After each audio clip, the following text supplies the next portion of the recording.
Exercise 1.7 का question number 6 हम शुरू करेंगे। 16 जो है ये 6 पार्ट पर मुश्तमिल है। इसका पहला पार्ट है जिसके अंदर फंक्शन हमें दिया हुआ है। इसके अंदर हमें मालूम करना है t टेंड्स टू इनफाइनाइट या फिर कोई भी वेरिएबल जा रहा है अनडिफाइंड में, यानी a की वैल्यू जो होगी वो अनडिफाइंड होगी। और जो पिछले सवालात में हमने किया था उसके अंदर a की वैल्यू मुख्तलिफ थी, कुछ भी थी, लेकिन यहाँ पे अनडिफाइंड है। तो इसके अंदर भी वही अप्लाइंग लिमिट बोथ साइड करेंगे और सवाल ऐसे ही कॉपी कर देंगे। पहले हम देखेंगे कि लिमिट अप्लाई करने से जवाब अनडिफाइंड तो नहीं हो रहा, तो फिर हम इसको पिछले सवालों की तरह सोल्व करने की कोशिश करेंगे। यहाँ से अगर हम गौर से देखें तो हमें पता है कि 1/, अनडिफाइंड बराबर होता है 0 के, तो अनडिफाइंड किसके बराबर हो गया 1/0 के। हमें इस कंडीशन को कैसे भी करके सेटिस्फाई करना है ताकि हमारे पास 0 के टर्म में आए, अनडिफाइंड में कोई टर्म नहीं आए। तो 2t² - 2t + 1। अब अगर मैं इसमें से t² कॉमन ले लूँ तो 2t बचेगा -2/t। जो यहाँ से t कॉमन निकलेगा, नीचे से t² आएगा, तो t² से एक t कैंसिल हो जाएगा, नीचे एक t बचेगा और ऊपर और 1 के साथ 1/t²। ऊपर से t² मैंने कॉमन ले लिया, नीचे से भी मेरे को t² कॉमन लेना पड़ेगा ताकि वो दोनों कैंसिल हो और अनडिफाइंड में बात नहीं जाए। तो नीचे से मैंने कॉमन लिया 4/t²।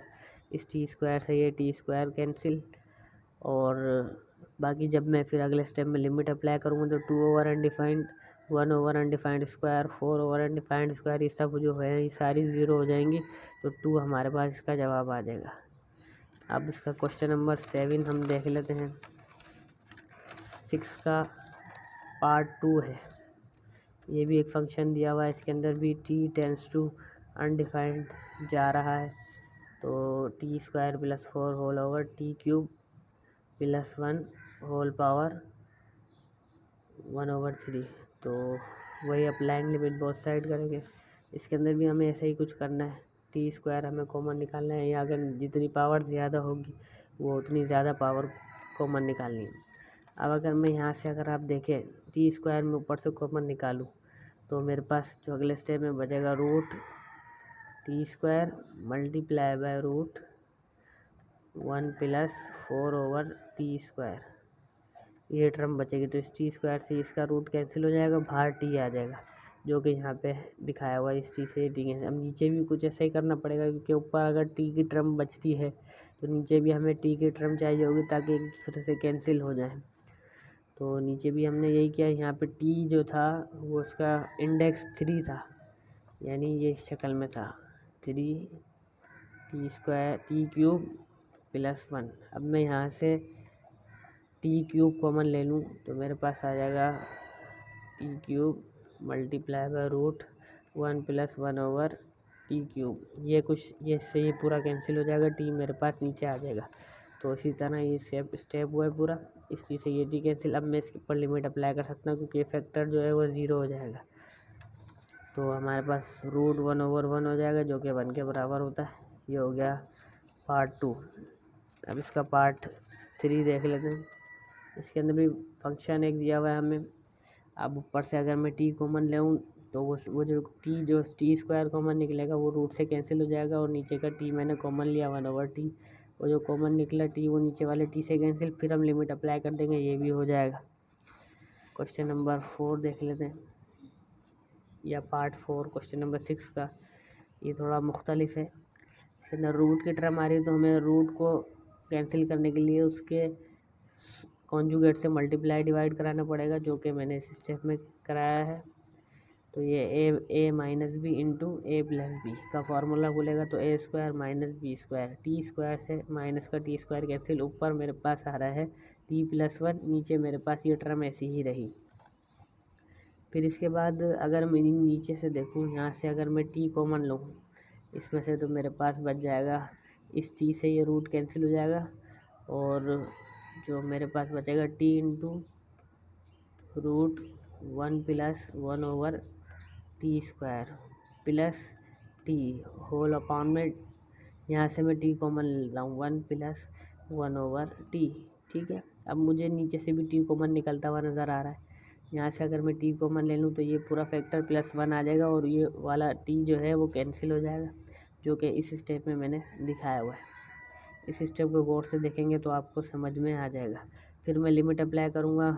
1 ओवर अनडिफाइंड हमें पता है 0 होता है, 1 ओवर अनडिफाइंड स्क्वायर वो भी 0 होता है, अनडिफाइंड का स्क्वायर भी अनडिफाइंड ही होता है, इसका स्क्वायर भी अनडिफाइंड ही होता है। और इसके बाद बारी आती है 5 की। फंक्शन हमें दिया हुआ है, इसके अंदर जो पावर है वही, यानी टी अगर टेंड्स टू अनडिफाइंड है और अगर उसी में पावर आ जाए तो इसको सोल्व करने का तरीका क्या होगा वो देख लेते हैं। अब अगर हम यहाँ गौर से देखें तो टी की वैल्यू जो है वो अपॉन में है, यानी 3/t लिखा हुआ है, तो हमने पहले अप्लाइंग लिमिट बोथ साइड किया। उसके बाद एक फार्मूला है हमारे पास, वो फार्मूला मैं यहाँ लिख देता हूँ। वो फार्मूला है ln, अगर कोई फंक्शन दिया हुआ है ln प्लस अगर कोई x/n अगर हमें दिया हुआ उसकी पावर n है तो वो बराबर होता है e की पावर n, e की पावर x, यानी जो भी न्यूमिनेटर होगा वो e की पावर में चला जाएगा। ये एक फार्मूला है, ये बुक में इसका ड्राइव मौजूद है, तो इस फार्मूले को मैंने यहाँ कॉपी कर दिया। अगर हम इधर गौर से देखें सवाल के अंदर, जो कि मैंने सवाल इस स्टेप में दोबारा कॉपी किया है, तो ये 3 की जगह x आ रहा है, ये चीज़ हो रही है, तो हम e की पावर 3 कर देंगे। ये सिंपल इसका जवाब है, वरना इसका एक दूसरा तरीका भी है, वो थोड़ा डिफ़िकल्ट है, लेकिन ये फार्मूले के अंदर मुताबिक सही हो रहा है।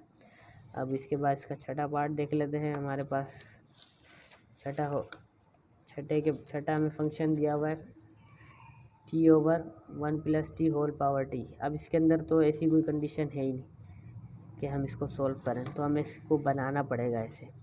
हम इसको करेंगे, उल्टी कर देंगे, यानी ये वाली टर्म नीचे ले आएंगे और ये वाली टर्म ऊपर ले जाएंगे और इसकी टर्म में माइनस लगा देंगे, जैसा कि आप यहाँ देख सकते हैं। तो इसको मैं ऐसे भी लिख सकता हूँ, 1 + t whole upon t whole power -1, दोनों की -t, दोनों की जो डिनोमिनेटर न्यूमिनेटर में चला गया और न्यूमिनेटर डिनोमिनेटर में आ गया, तो पावर माइनस में हो गई। ठीक है, अब मैं इसको सेपरेशन मेथड करूँगा तो 1/t ये हो जाएगा और t/t जो कि 1 होता है, तो यहाँ पे वो कैंसिल करके दिखा दिया हमने। तो ये इसके बाद का स्टेप ये आ जाएगा। फिर दोबारा हमने इसके अंदर यही फार्मूला यूज़ किया, ये फार्मूला जो मैंने अभी ऊपर लिखा है ये वाला, इसके अंदर भी यही फार्मूला यूज़ हो रहा है, क्योंकि ये कंडीशन बन चुकी है। अब यहाँ अगर हम गौर से देखें तो x की जगह 1 है, लेकिन यहाँ पे अगर हम गौर से देखें तो ये पावर माइनस में है।